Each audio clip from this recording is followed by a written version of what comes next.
nombre es Yuy Rodríguez. Hoy venimos a acompañarlos y hablo siempre en plural porque ya no somos solamente una persona en este set de televisión.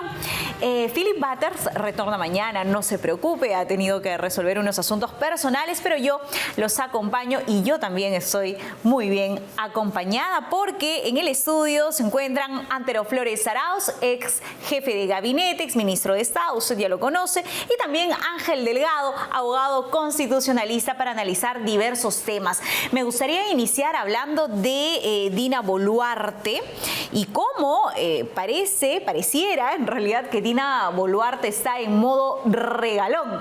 Hoy se inició, fue la apertura del año judicial y ella estuvo hablando de presupuesto para la policía, para el Poder Judicial y más.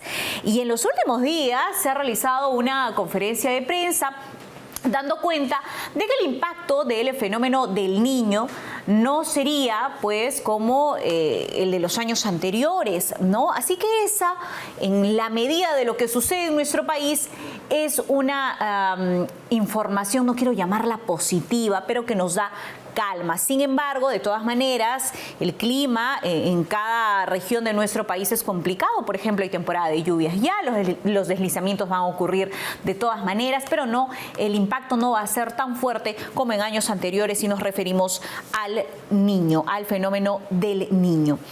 Dina en modo regalón, ¿por qué? A ver, Dina Boluarte dio a conocer algunas prioridades de su gestión para este 2024, prioridades que evidentemente le interesan a todos los ciudadanos. Ella no habló mucho sobre los cuestionamientos al sector economía de su gestión, ¿no? Y ella ha anunciado una serie de acciones para subir los presupuestos al Poder Judicial y también a la Policía Nacional del Perú. El tema de la inseguridad ciudadana, sin duda, es algo que se le exige todos los días a Dina Boluarte, tanto que cuando se le dice, señora, ¿y dónde, señora presidenta, dónde está el plan Boluarte? No existe el plan Boluarte. Ese ha sido un desliz de Alberto Tarola. Vamos a escuchar entonces a Dina Boluarte y más presupuesto, más plata para la Policía Nacional. Para este año, el presupuesto para luchar contra la criminalidad supera los 5.000 millones de soles, con los cuales habrá más comisarías, más policías patrullando, más operativos contra la delincuencia y el crimen organizado. El presupuesto incluye un aumento de 136 millones de soles para el patrullaje policial a fin de asegurar la cobertura en todas las regiones del país. Este incremento de policías es el resultado del trabajo que viene realizando mi gobierno para fortalecer la seguridad ciudadana. También anunció el aumento del presupuesto para la institución judicial. Escuchemos. Por ello, este gobierno ha asignado para el 2024 al Poder Judicial un presupuesto de 3.646 millones de soles, con un incremento de 244 millones de soles respecto al presupuesto del año 2023, lo que representa un 7% de incremento. Bueno, también se pronunció el presidente del Poder Judicial, Javier Arévalo. Él pide más presupuesto para su institución, pero más adelante, y lo vamos a conversar con nuestros invitados esta noche, también Javier Arévalo se ha quejado de una iniciativa legislativa que se promueve en este momento en el Congreso de la República, que me parece sumamente interesante, más allá si usted a favor o en contra, sobre la interferencia del Congreso, y no lo digo de manera negativa, en, por ejemplo, la destitución de fiscales y jueces, o, por ejemplo, participar en la elección o ratificación de fiscales y jueces desde el Congreso de la República. Pero eso lo vamos a analizar con los especialistas más adelante. ¿Qué dice entonces Javier Arévalo sobre el dinero, sobre el presupuesto? Escuchemos. Hemos exigido al Poder Ejecutivo mejoras presupuestales, sobre todo en el tema referente a que el 2% del presupuesto nacional debería corresponder al Poder Judicial. Y esperamos que esta propuesta que se encuentra en el Parlamento reciba el apoyo necesario. Hablando de presupuesto, y aquí me gustaría escuchar a nuestros invitados esta noche, el presupuesto se terminó para ciertas consultoras y medios de comunicación, al menos desde la opinión de Rafael López Aliaga, quien en ese programa justamente dio cuenta del acercamiento de un director de una conocida consultora. No vamos a señalar el nombre porque así lo ha pedido el alcalde de Lima, pero sí sabemos de quién se trata, ¿no? Un ex director periodístico, me parece, de un diario local y luego de una conocida radio, se le acerca y le ofrece, pues, ¿no? Le vende un paquete, ¿no? Para una contratación en la Municipalidad Metropolitana de Lima, que finalmente Rafael López Aliaga no aceptó. Él ha publicado un tuit y señala lo siguiente: la mermelada se está acabando y la desesperación va creciendo, y se refiere a la publicidad estatal. Se pronunció sobre los resultados de un estudio, sobre un reciente estudio expuesto por la empresa de obtención de registros Alerta Empresarial TV, en el que se señalan que grupos como El Comercio, Latina TV, ATV, entre otros, dejaron de percibir fuertes sumas de dinero durante los 3 últimos gobiernos, ¿no? Y hace referencia a lo que contaba aquí en el programa, en entrevista con Philip Butters, a que pues la Municipalidad de Lima se ahorraba muchísimo dinero, ¿no? Y no estaba contratando publicidad, ¿no? Y la opinión de Philip era en la misma línea, y decía pues que el Estado peruano no debería pagarle a los medios de comunicación por el uso del espacio no radioeléctrico en nuestro país, y que finalmente si hay algo que comunicar se haga, pues, porque es responsabilidad de los medios de comunicación comunicar las, por ejemplo, campañas de prevención de desastres naturales y demás. Eso es lo que ha señalado Rafael López Aliaga, así que me gustaría la opinión primero de un exministro de Estado, doctor Andreu Flores Arauz. No nos olvidemos de que la Constitución señala el derecho a ser informado, pero es un derecho correlativo. Al otro lado tiene que estar el derecho a informar, que es derecho y obligación al mismo tiempo. Y eso tiene que cumplirse. Y lamentablemente, muchas veces y por muchos años se ha pagado para cumplir con esa obligación que no debería pagarse porque es informativa. Otra cosa son campañas publicitarias de empresas privadas para vender sus productos.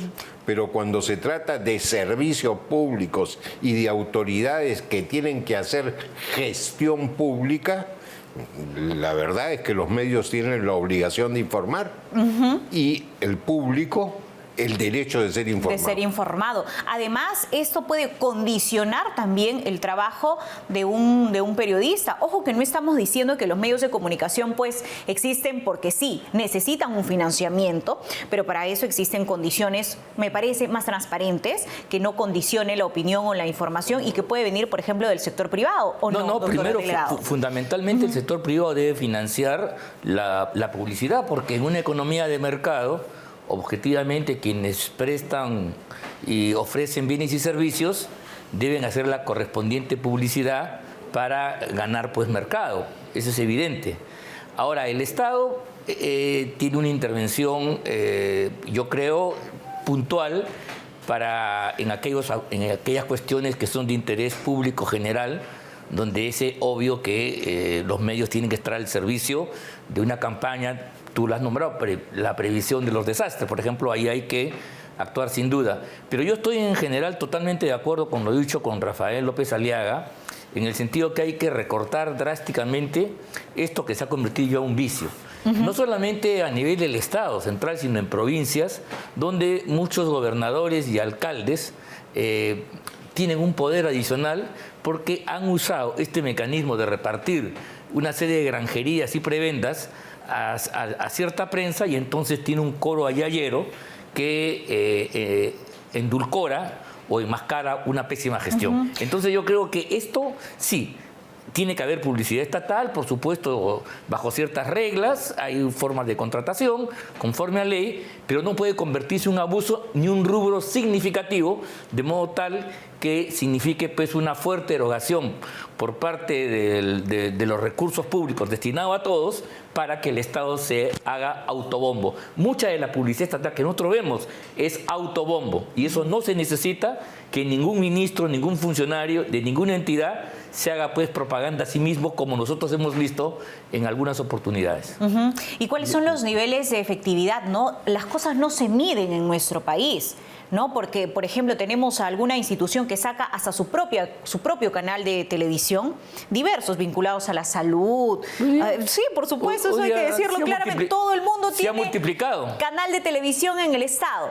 Pero ¿cuáles son los niveles de efectividad? ¿Realmente vale el sueldo o la inversión que se hace para crear estos espacios televisivos de la institución? Mira, por lo menos hay una cuestión de que estás viendo sucesiones. Por lo menos ves inclusive juzgamientos en el Poder Judicial, ves las sesiones de algunas comisiones en el Congreso y también en el Pleno. Eso me parece bien. Están cumpliendo claro, con una con función. El principio de publicidad. Así es que no puede cumplir solamente Radio Nacional y el Canal 7. Totalmente. A mí me parece bien. Lo que no me parece bien, y lo digo clarísimamente en los medios, es que se hayan votado vacunas que ya no son servibles para lo del COVID-19 y las nuevas variantes que han tenido, porque simplemente no ha habido público que vaya a vacunarse y no haya existido por lo menos una campaña informativa de dónde están los vacunatorios. A eso me refiero con niveles de efectividad. Por ejemplo, de salud. Es un servicio público. Tiene, o me parece, un canal de televisión. Sí, claro, casi todos los ministerios. Casi todos, o instituciones. Y entonces me pregunto, ¿cómo se mide la efectividad? ¿Solamente con el rebote de sus noticias, con el denominado monitoreo de medios, pero, por ejemplo, las vacunas que no se usaron? ¿O cuánta plata se invirtió en medios también, ¿no? Y en publicidad para el lenguaje inclusivo? ¿No? Claro. Yo estoy viviendo de cerca un proceso de búsqueda de colegio para un niño con síndrome de Down. No hay. Es bien difícil. Eso no existe. Entonces, pero eso el otro no es sí. inclusión. El otro sí. ¿Y la inclusión en ese caso? Eso es que la inclusión, eso es que en términos de ellos. La inclusión del lenguaje, ¿no? El lenguaje inclusivo, para eso sí hay plata. Pero, por ejemplo, para modificar la currícula escolar, para que se adecue a los niños que tienen algún tipo de condición o discapacidad, para eso no hay plata. No solamente eso, sino no hay prioridades. Tú comenzaste hablando del discurso que dio la señora Boluarte en el Poder Judicial al instalarse el nuevo año judicial.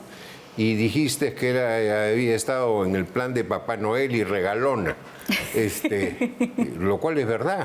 Pero sin embargo he visto determinada publicidad en este importante canal en que hay queja de constructores que no tienen obras paralizadas porque no se pagan 800 millones de soles.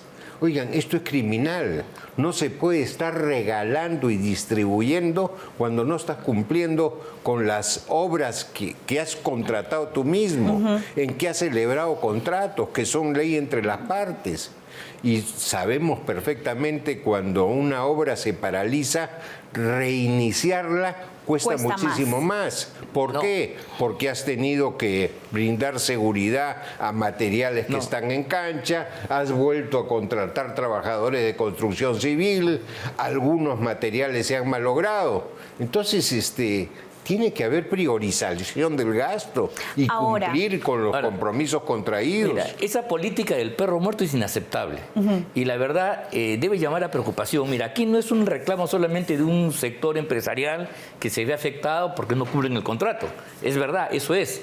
Pero fundamentalmente el Estado, que tiene la obligación de mantener el ritmo de la economía y que justamente por dejadez e ineficacia ha hecho que se postre y entremos en una fase recesiva, no puede ser que no cumpla con sus obligaciones, que justamente es meter dinero al mercado para hacer obra pública, porque son colegios, carreteras, irrigaciones, qué sé yo, que de no hacerse o de paralizarse van a afectar, como Anturo muy bien ha dicho hace unos instantes, va a generar mano de obra que no se emplea, va a significar capacidad instalada que no se utiliza y un perjuicio para la población que debería pues ser beneficiaria con con estas obras. Entonces, esto es muy grave. Y además la señora Boluarte, claro, para el público dice tal cosa, pero se olvida que su ministro ya ha reconocido, el ministro de Economía me refiero, que la economía entra en una fase recesiva. O sea, el producto crece menos y los ingresos del Estado también. Entonces, eso que ella haga una política bonachona de Papá Noel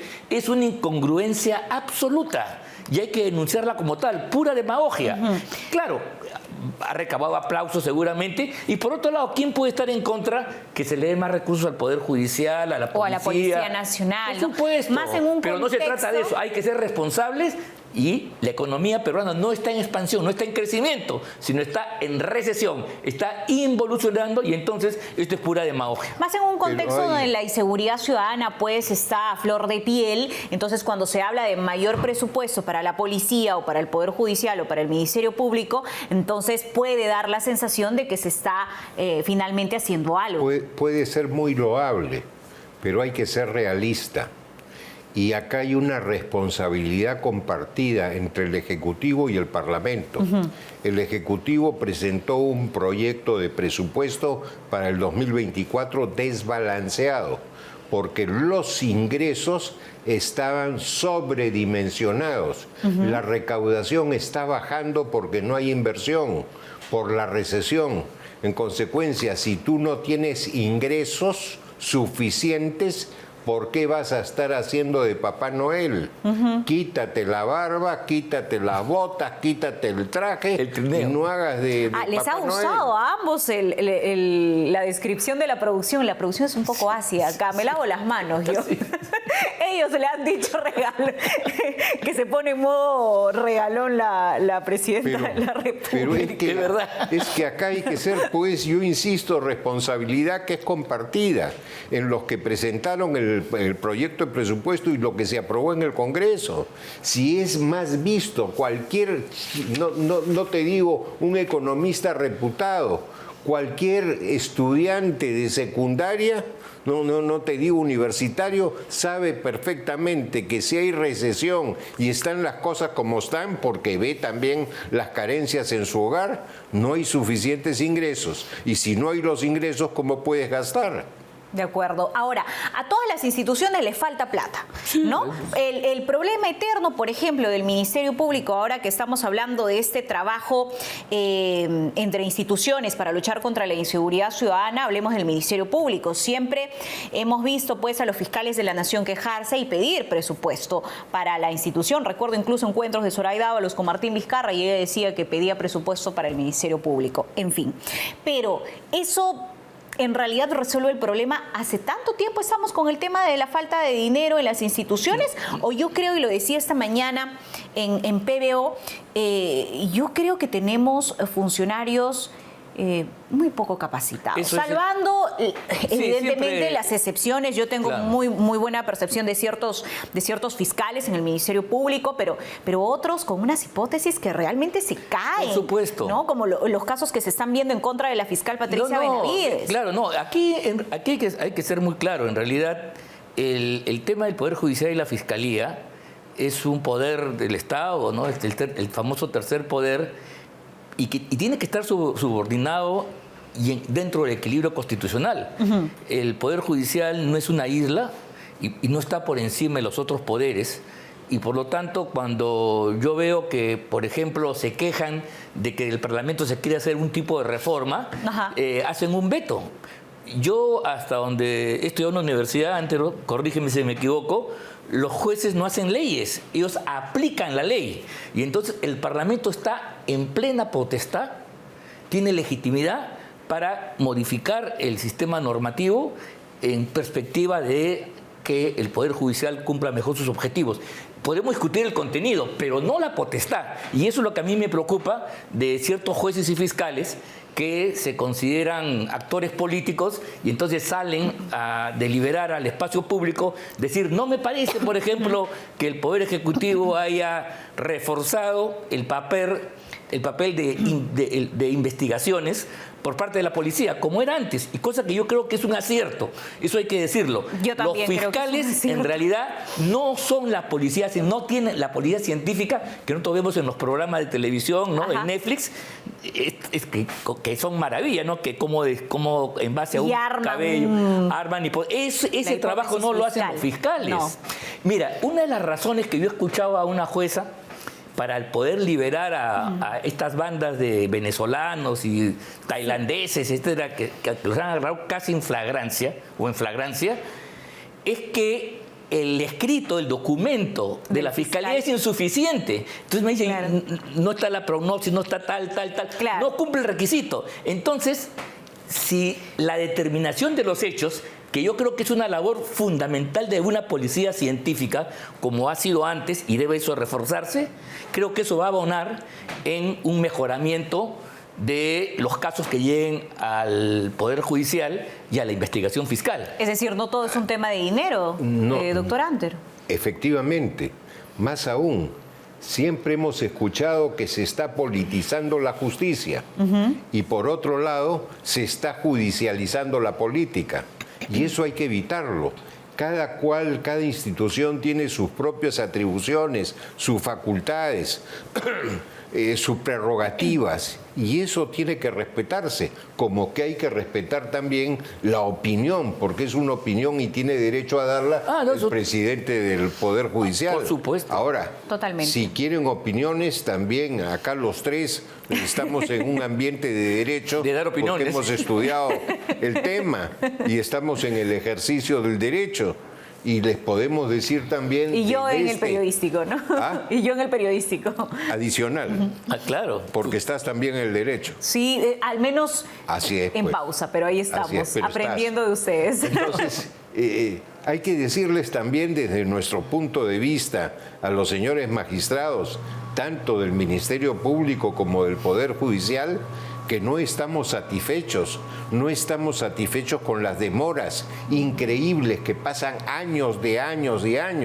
Un solo caso, el caso del Frontón, lleva 38 años, no hay derecho. Eso, y además, cuando se habla de derechos humanos en nuestro país, recordemos que la persona no puede ser enfrentada a la justicia toda una vida. Así es. Entonces eso también vulnera el derecho de la persona que está siendo enjuiciada. La mayoría de tratados internacionales sobre derechos humanos te hablan de plazo razonable. Totalmente. Años de años no pueden ser plazos razonables y tampoco tiene mucha lógica. Si bien hay que argumentar y hay que fundamentar las resoluciones, no tienen por qué hacerse pues 20 páginas, 50 páginas, 100 páginas. Oigan, lógicamente redactar todo eso o copiarlo no le da tiempo para procesar otros expedientes. Ese es un vicio de estos tiempos, sentencia de 100, 200, 300 páginas, locura.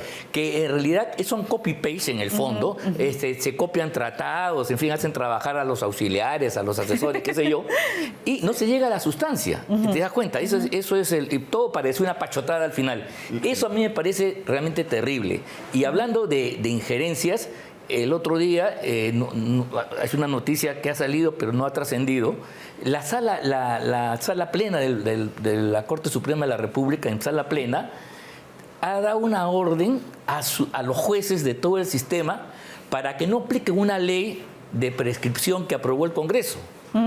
¿Te das cuenta? ¿Ya? En todo caso que eso lo decida el Tribunal Constitucional, pero los jueces aplican la ley y más aún, cada juez es independiente y entonces la Corte Suprema no es un organismo jerárquico que le va a decir en lo jurisdiccional a los jueces apliquen o no apliquen tal cosa. Aparte que el tema de la prescripción es parte de los derechos fundamentales de la gente y la prescripción tiene que ser razonable para hacer realidad lo que tú has dicho. Nadie puede estar sometido toda su vida pues a investigaciones y maltratos judiciales porque una justicia de ese tipo no es justicia en última instancia. Por supuesto.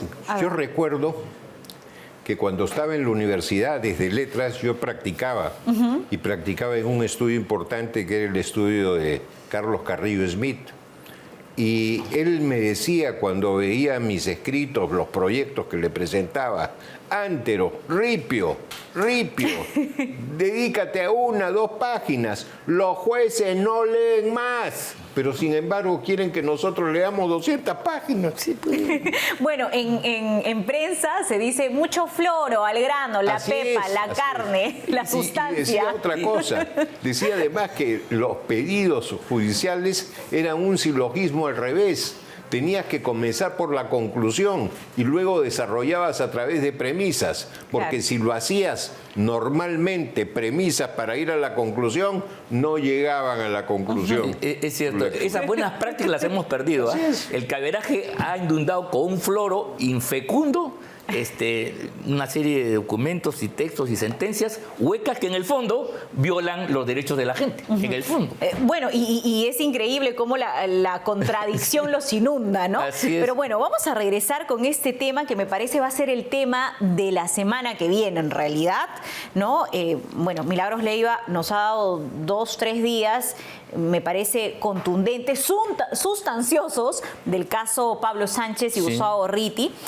Vamos a hablar de ese caso vinculado a la JNJ y cómo desde el Congreso, y ahí está la queja también de Javier Arévalo, se cuestiona justamente el trabajo de la Junta Nacional de Justicia, pero proponen participar, por ejemplo, en la elección y ratificación de fiscales y jueces. Eso lo vamos a explicar más adelante porque es un tema un poquito complejo y luego lo comentamos. ¿Qué les parece? Nos vamos a la pausa y yo les digo, encuentra los mejores precios y oportunidades del mercado, cotiza ingresando a www.tunland.p y sácale el máximo provecho a sus promociones, solo por tiempo limitado. Gracias Fotón, Tunland e Inca Power. Si estás buscando lo mejor en pickups, no lo pienses más.